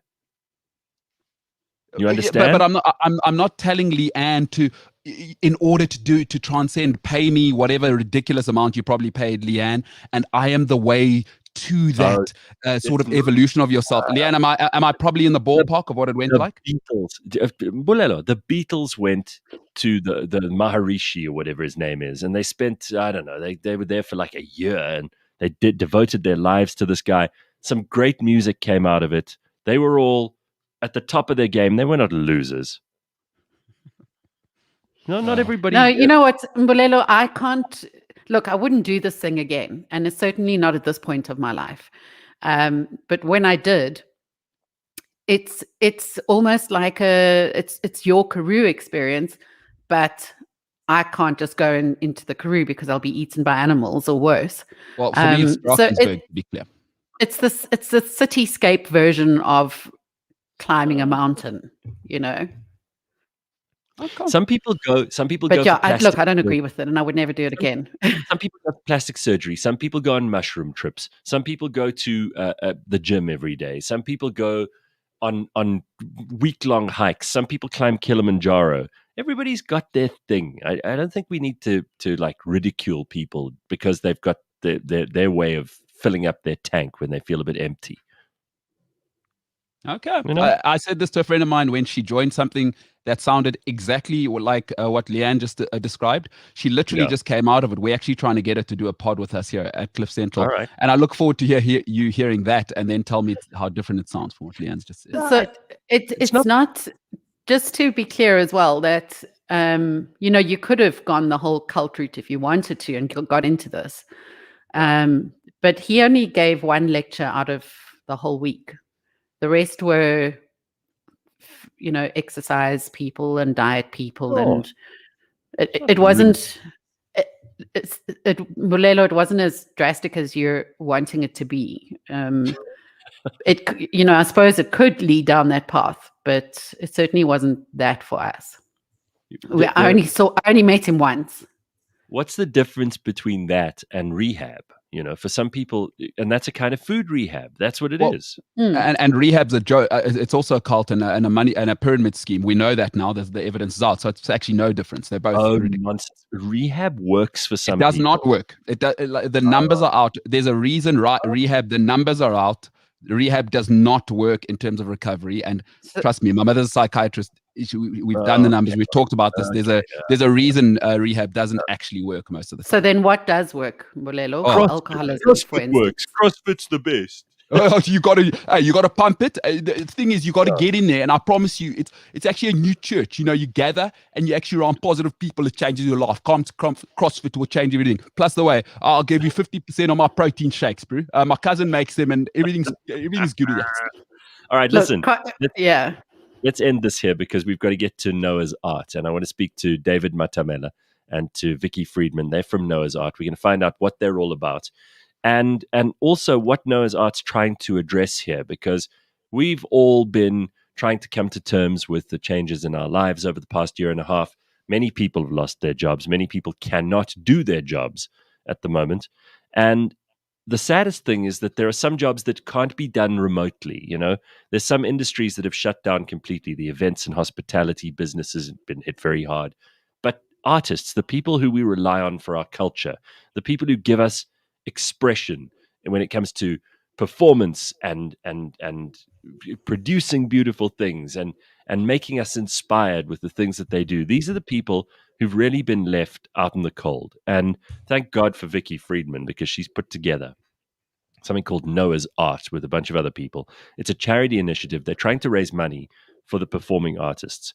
And they're going to tell us about how that works this morning. And she's also going to bring her friend David Matamela on. David is an acclaimed South African choreographer who studied at the Elvin Ailey American Dance School, and he was nominated for many awards. He's the joint author and choreographer of South Africa's longest-running hit musical, African Footprint, which I'm sure you've heard of. I mean, you'd have to have been living under a rock if you haven't heard of African Footprint. And the show has toured the world. It's been seen by millions and millions of people all over the world.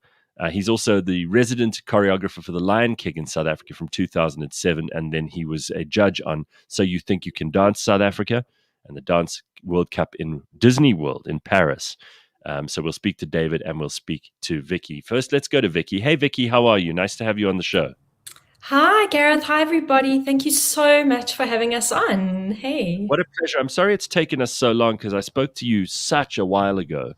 But tell me about how this all started, because, a lot of us are just trying to keep our own lives together. It takes a really special kind of person to not only think of themselves, but to think of others, and especially those who we think of as a luxury rather than a necessity, when we think of the performing arts. But these people also need to make a living. So what made you get involved in all of this? I think it was a lot of things coming together, Gareth. As you said, David Matamela's been very much involved. Him and I have been friends for a very long time, probably around 15 or more years. And we've worked together in many different capacities. And it was through discussions with him around how the other artists, were doing. He was saying to me, these guys, are struggling. They're really, really taking strain. I was seeing, people on all sides of the business, really, really battling on so many levels. Not only are they, is their work completely cut off, 100% cut off. There is no direction to pivot when you are a live performing artist or you work in the live sphere. All of that is gone. But people who are in this business also do it for the love and the passion of it. So they really weren't able to, to do what they love. And, it was through the discussion with friends that Noah's Art came about. I think it's absolutely amazing that you managed to put this together. I'm going to go to David and just find out from him what he thinks and how you. David, it's nice to have you on the show. Thank you for joining us. Morning. Great to be here, and nice to see everybody. Morning, Vicky. Morning, Dave. Morning. I was reading your CV out to everybody just now. You've done so many amazing things. What was what was the immediate thought you had when lockdown started, and what did you start thinking about? Because obviously for you, this meant life and death. Suddenly you could be in huge trouble because you might not be able to make a living. I mean, even as a successful choreographer that you are. When that started, I just felt a dark cloud just coming over, and felt that everything is just gonna go and nothing else is gonna happen. The filming industry, everything just shut down, especially in the advertisement ads, TV ads, where I also choreograph TV ads, and everything just stopped because you work with so many people, and most of the time they had to cut down a lot of number of people, the crew, cut down a number. Let's have 5 or 6 people. Normally you have more numbers, and the dance studio where you have to teach, in Soweto and other areas, where you get invited to go and teach, now that also shut down. No more one-on-one. It's now online, and you lose that feeling. As an artist, you really lose that feeling. And working with so many artists, from your singers to your drummers to your street performers, and buskers and all that just went and nothing else that one can do.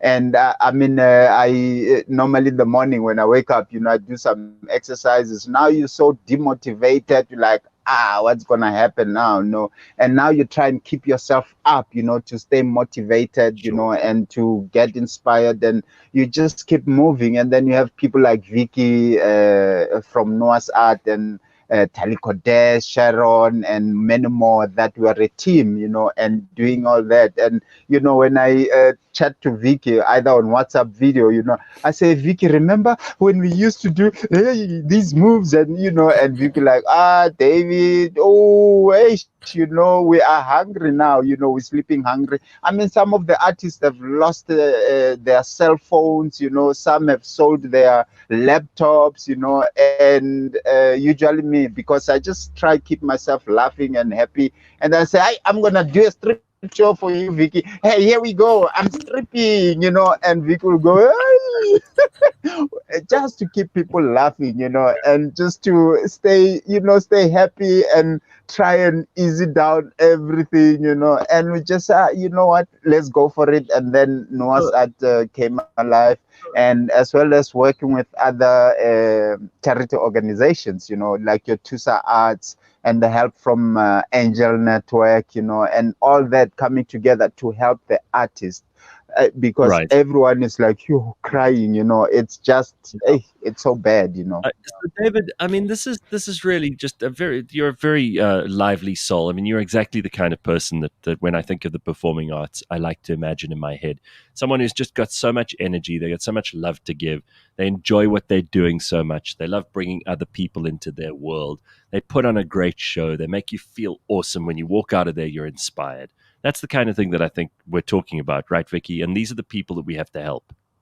Yeah, completely. And I think also, people often think, all right, well, these are poor people that we're helping. They're not all poor people. These are people who owned homes, who owned cars, who rented very easily, who support families. And these are also people who are high profile. I mean, obviously, whoever we help is completely confidential. But I have lists of people who, on my lists of, people who need food vouchers who are in the public eye. They are high profile celebrity. We call them celebrity in South Africa, if there's such a thing. There's so few, but, they are high profile, highly talented, competent, passionate, skilled people. So we've tried to help people across the board. I thought about this the other day when we were all so shocked to hear about Charlene Surti Richards. And this is probably one of South Africa's most prominent actresses. I mean, she really was right up there, award-winning, celebrated across the country. She couldn't go anywhere without being recognized, right? By white people, black people, old people, young people, colored people, people who'd never been to the theater, people who'd never turned on a TV. They still knew who she was. She was an incredible person. And I hear stories about people like her who we make a big fuss of when they're not here anymore. But while they're here in among us on Earth, We don't give them on Earth. Oh, sorry, I switched off your mic there, David, because it keeps feeding back to me. We don't make enough of a fuss of these people. We don't do anything to help them when they're in trouble. So I think that's something we can take a little more seriously now. There are plenty of artists who could do with our assistance. What kind of help are you guys actually looking for, David?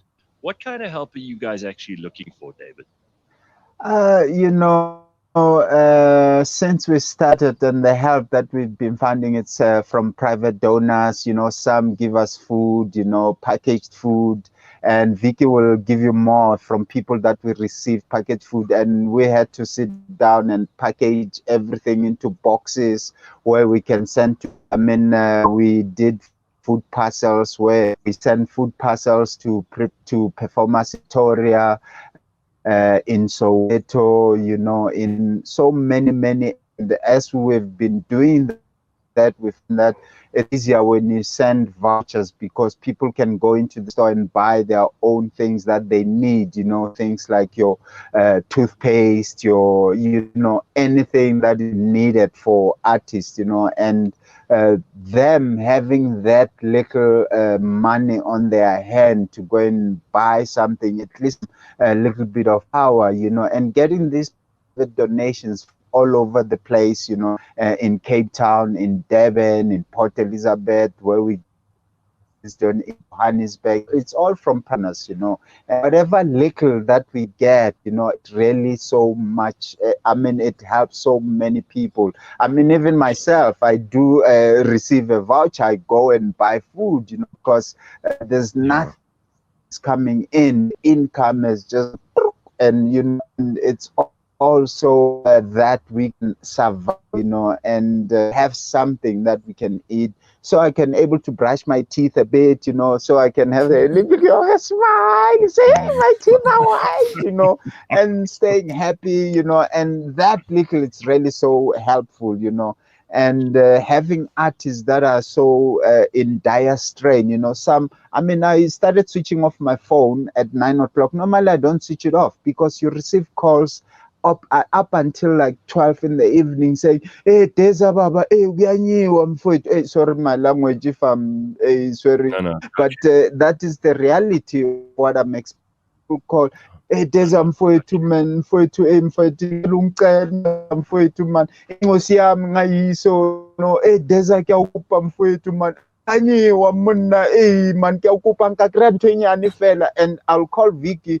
Vicky will be like, hey, David, man, it's after hours. I'm like, hey, Vicky, you don't understand. Hey, it's so bad out here, And so now I started switching off my phone at that time. So, when David, I'm going to stop you there, because like any performer, you can keep us entertained for hours. Stop you there. So tell us, Vicky, what we can actually do to get involved here and how we can help. Yes, Gareth, as you can see, we are in very, very much need of donations, please.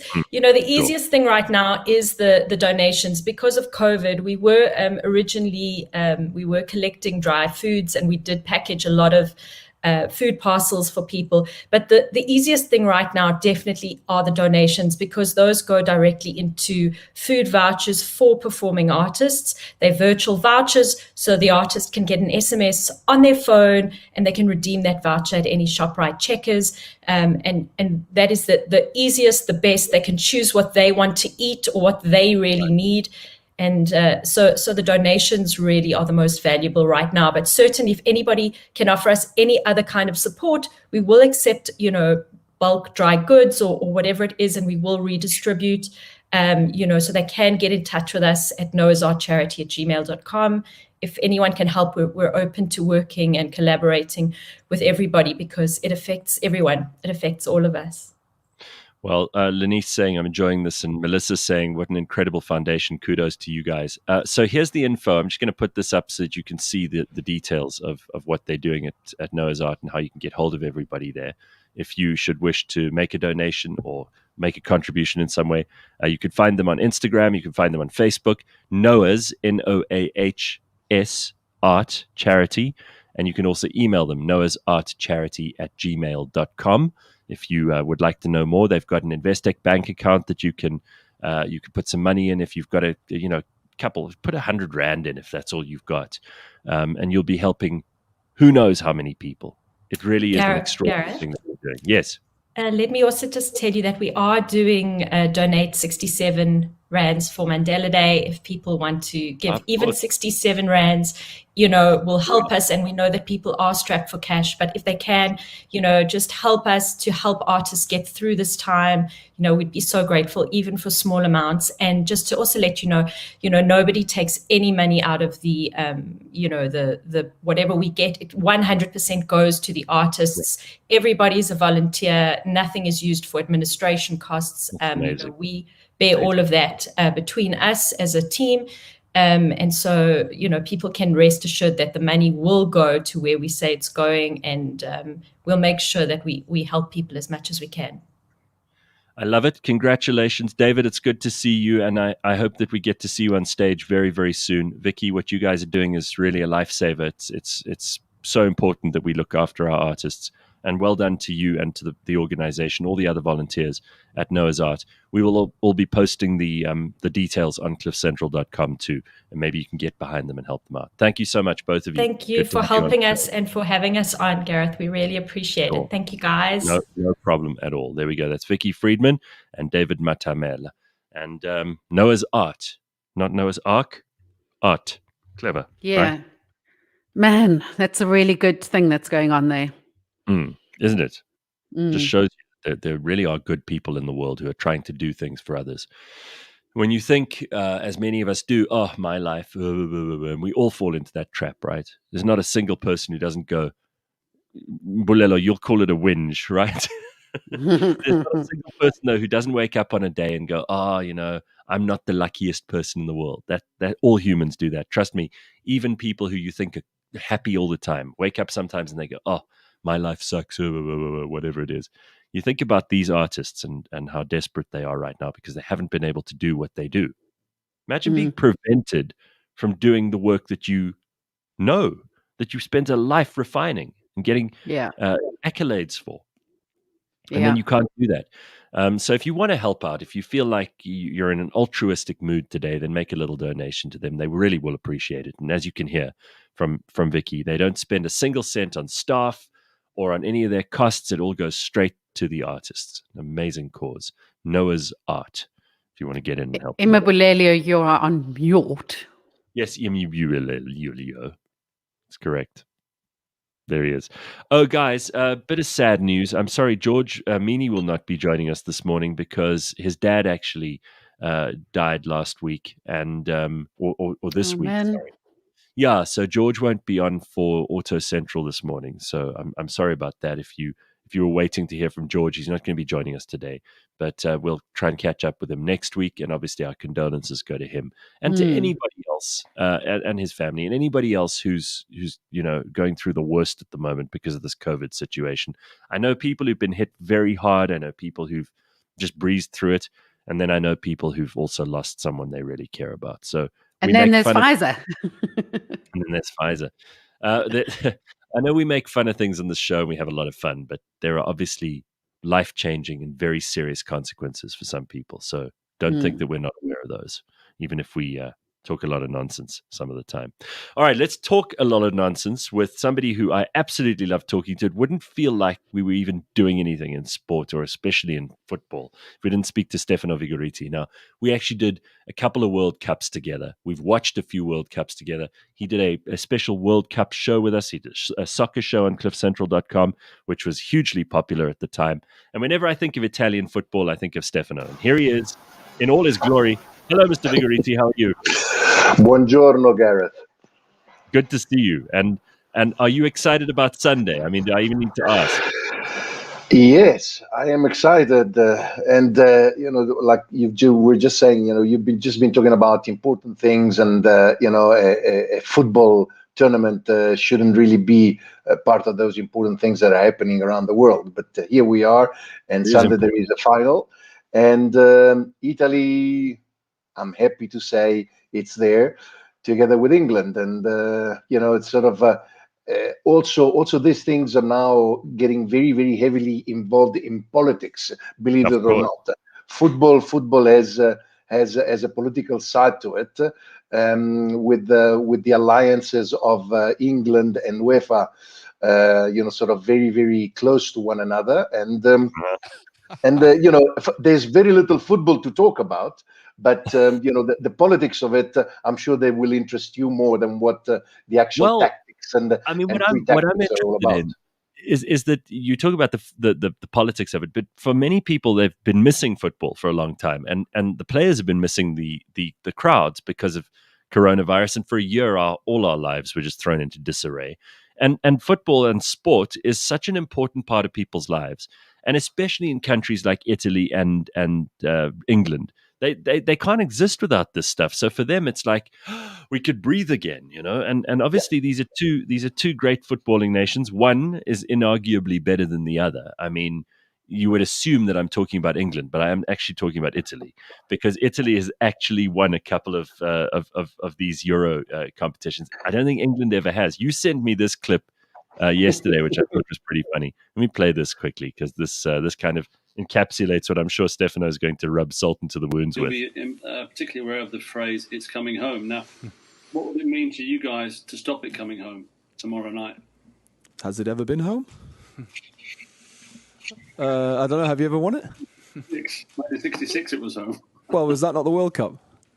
Yeah, exactly. But I'm saying, but the whole thing about a national tournament finally coming home, finally the actual success this country craves. He's my new hero. He's my new hero, Kasper Schmeichel. So, now, I'll tell you what makes that video great. Sorry, Stefano, I got to jump in there. Is that guy is the son of the greatest goalkeeper in the history of the English league, which gives it some tick. So his father's a guy called Peter Schmeichel, who was, of course, a Manchester United legend, and he was, a hero to the English, actually. So it really does twist the knife when he says it. And I mean, he also plays for Leicester. So I mean, it's I think that the Schmeichel family have guarded the Denmark goals for 200 games between father and son, and everybody is wondering how, when will Kasper Schmeichel's son get onto the goalposts. But having said that, I mean, yes, a lot of people do not think about this Euro. This Euro has been the itineraries of the teams have been crazy. I mean, it was a sort of a wandering, traveling Euro, and the two teams that have arrived to the final, Italy and England, are the ones who have traveled the least. I mean, you can't call it, a traveling Euro for a team that out of 7 games has played 6 games at home, and that is England. So that is where the politics come onto it. They're really not traveling for England, except for once that they had to sort of make their way over to Rome. And I mean, who wouldn't want to go to Rome just for a couple of days and then play Ukraine? So they played 6 games in Wembley. And that is obviously thanks to Mr. Seferin, who is the chairman of UEFA, who basically had to thank Boris. Yes? Stefano, you're teeing this up. It's almost like you're setting up a bit of an excuse here. You're not confident about Italy's chance to win this. I mean, come on. I'm talking about the politics, and the politics are, in fact, we have to go back to the. I mean, if it wasn't for Boris Johnson, who stopped the English clubs to actually joining the Super League, UEFA would have been in huge trouble. So it's a debt of gratitude that Seferin is basically paying back to Mr. Boris Johnson, and the fact that obviously the English did not travel. But I mean, this is conspiracy theories, which I'm sure you love as much as I do. Going back to the playing soccer, that's the playing soccer. I think. Both teams are very, very strong. Both teams are relatively young, except the defense of Italy, which is, with Bonucci and Chiellini, you can't really consider them very young. They're probably grandfathers at this stage, but they're still holding their own quite well. But England has got a very good team. I mean, it's undoubtedly one of the better teams of the tournament. When you talk about Italy, everybody was, nobody really gave it, too much chance. But having been on the wrong side of the draw, they had to, contend with teams like France, Portugal, Belgium, and on the other side, really, there was only Germany to contend from the English side. So they came through with flying colors, and yes, they had a lot of problems with Spain. Spain played the better game. Luis Enrique knows Italian soccer very, very well. He coached Roma, and if I can just say something, I know I'm going away from the soccer, sort of tactical wise, but it was so good to see Luis Enrique, who at the end of the game, when all the Spanish players were crying, because obviously being a very young team, they felt the emotion of losing that game. He was just smiling, and that was considered by sort of the worldwide press like, guys, I know what pain is. He, in fact, lost his daughter of 9 years old last year due to a terrible disease. And when you know what real pain is, a game of football, a semi-final of a Euro, it's nothing compared to what you've actually, felt by losing somebody so close to you. So he was just smiling, and he was just sort of consoling the guys. And that image, it's definitely one that makes that man a real proud soccer man who knows exactly what's important in life. And I'm not taking this in the context of what's happening right now, but you are saying we are so happy to actually be able to sort of see the crowds. But tonight I'm going to see it with my son and my wife and my daughter. I'd like to be with my friends, and I'm still going to be stuck in the cold winter of Gauteng, watching it by myself. You've seen enough of your wife and your daughter and your son over the last while. You've all been stuck in the house together, like all of us have with our families. But you and I watched the World Cup final in 2006 together. Among how many people? 2,000, 5,000? I don't know how many there were. And most of them were Italian, which made it even more fun because Italy won. Exactly. But, there is something about that brings people together. And I think even if people are watching in their own homes with just their families with them, it makes you feel a sense of community. And I know that, soccer is hugely important for Italians, and it's also hugely important for the English. So you've got two nations here who really care about this result. And who do you think would benefit more from a victory here in terms of national morale? Because the English are mostly miserable people. The Italians are not mostly miserable people. I'm almost feeling like England need this more than I agree with you.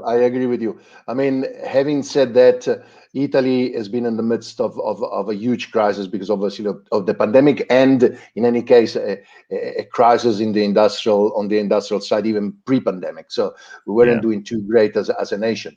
And England on the wings of coming out of Brexit, they really want to show that this is a trophy coming home, even more so now that they are out of Europe. Imagine somebody who's out of Europe winning the Euro. So it really would feel like stealing it out of the continentals and the Islanders sort of holding that trophy. I think yes, England. It's true what people say. England has never won anything. Come on, let's be honest. It's in 1966 they won it because sort of some dubious refereeing. And unfortunately, talking about refereeing, Sunday's game is going to be refereed by yet another Dutchman. And I'm not being the sort of derogatory word for Afrikaans people, a proper Dutchman from Holland, the second one. The first one was Matamela, who gave a non-existent penalty to the English to allow them to beat Denmark. And on Sunday, more than likely, will be Kuipers, which is another Dutch referee. So, bring on the Dutch, bring on the Hollanders, and let's hope that at least he'll ref a little bit better than what the other guy has done. Have you ever seen a game played with two balls? And I'm not making any rude reference. Have you ever seen a game played with two balls at the same time? Not in my lifetime. But as I said, yes, to answer your question. There are lots of people who are saying buongiorno and other things in Italian here. Someone says Inter merda, forza Juve. So lots of things coming along. That side, because of that, I can actually change it and take it off. But as you see, it won't really change much because there is another one there. There is another one there, so it doesn't really. It won't really. If you have a Zanetti one, then you finish it, and that's the Holy Trinity there. Because I'm a big Nerazzurri fan myself, so do not take it. I have a photo with him, and that's about it. Not the luxury of having a signed shirt from him. But to answer your question, I think yes, England needs it more. And in case they don't, I mean, I can offer them this if they want it. I mean, it's they can come and collect it anytime. But yes, I think they would want it more, and this is going to be very important. I think the 26 players of Italy are really focused in winning this Euro. Sometimes you need to find an extra excuse. Excellent group that they formed, having been together for over a month now. The incident to Spinazzola has brought them together. And I want to mention, Stefano, somebody says here in the comments, another Steph says, it's interesting that there are no superstars in the Italian team. You think that's right? Yes, I think that the superstar... Verratti. Yeah, but just because he plays for PSG, I mean, I wouldn't really go there. The fact that yes, he is a superstar. I mean, obviously for Italian football, Gigio Donnarumma will probably be a superstar. He's only 22, and he's played over 50 games for Italy. I mean, it's as a goalkeeper, he's definitely now probably one of the best goalkeepers in the world, and he's going to play for PSG. So it's another one together with Ramos who is going to sort of replenish the Qatari, sort of business of football worldwide. There are no outstanding sort of stars, but I mean. In England, what do you have? You have Kane, who's obviously a superstar, and then you've got growing superstars. I mean, Sterling, is a wizard, but very fast. But I think sometimes he fights with the ball a little bit too much, and he's a little bit too selfish. But then you've got a very, very strong midfield in Italy. Let's just talk about the guys off the field, because Mbulelo has referred to this a couple of times, but these suits that the guys wear on the sidelines, let's just show some pictures here. Leigh-Ann, you could give us your opinion on this stuff too. Just have a look at this. Mm-hmm. Yeah, very, very smart. They're wearing Armani suits. Good shirt. Good shirt cuff under there. Mancini and Alberico Ivani, right? And here they are in their outfits, looking extremely smart. You see, does make a difference. The English, with Boris with his hair the way that it is, there's no way they can compete with that. No, but okay, let's give what to the English what is due. I think that the Gareth Southgate definitely tried with his suit, with his pochette, sort of a square coming out at the wrong side of his pocket. But other than that, they really are trying. It's just that when you see the crowd. When you see the crowd, it's a dead giveaway. It's a dead giveaway. And I mean, again, talking about the politics, they've only allowed 15,000 people to be. So only 6,500 people coming outside of England. So literally, what you're saying to the Italians, you can't come in, and you can only come in if you got 5 days of quarantine behind you. So again, sort of they're trying to sort of sweet the appeal of having a Wembley completely full only for the final of 60,000. I don't know really, but obviously completely going with the three lions behind them. Yeah, I think probably the odds are not stacked in Italy's favor, but then that's happened before, and Italy still managed to pull some cat out of the bag. It's incredible. Listen, I know you're going to be excited watching this on Sunday.